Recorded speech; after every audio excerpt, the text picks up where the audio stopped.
તમામના ગૌપ્રેમીઓનું સ્વાગત છે। ભારતસર ગૌ અભયારણ્યની અંદર આજે એક મહાન યજ્ઞ ચાલી રહ્યો છે, જ્યાં સમજો કે 50,000 ગૌ માતાઓ માટે આવાસો, પાણીના સરોવરો અને આજુબાજુ જે ગૌપ્રેમી સમાજ છે તેનો વિશાળ યજ્ઞ ચાલી રહ્યો છે। એમાં આહુતિ આપવા માટે આજે જે ગ્રામજનો આવ્યા છે તે સર્વનું સ્વાગત કરું છું।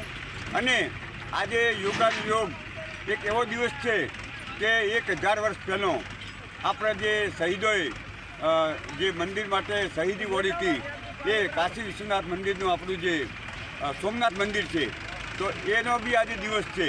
તો હમણાં જ આપણે મંદિરની અંદર ભગવાનને પ્રાર્થના કરીને આવ્યા છીએ। શહીદો જેણે શહીદી વળી હતી એમને ભગવાન સ્વર્ગમાં વાસ આપે। અને આપણા માટે ગૌરવની વાત છે કે આપણા દેશની અંદર ધર્મને કાજે આવા લોકો શહીદ થયા હતા, જેમણે શહીદી વળી અને ભગવાનના જે મંદિરનું રક્ષણ કરવા માટે પોતાનું બલિદાન આપી દીધું। એ બદલ આપણે ગૌરવ લઈએ છીએ અને આપણામાં પણ ભગવાન આવું ખમીર પ્રગટ કરે તેવી પ્રભુને પ્રાર્થના કરીએ છીએ। જય ગૌ માતા, જય ગોપાલ।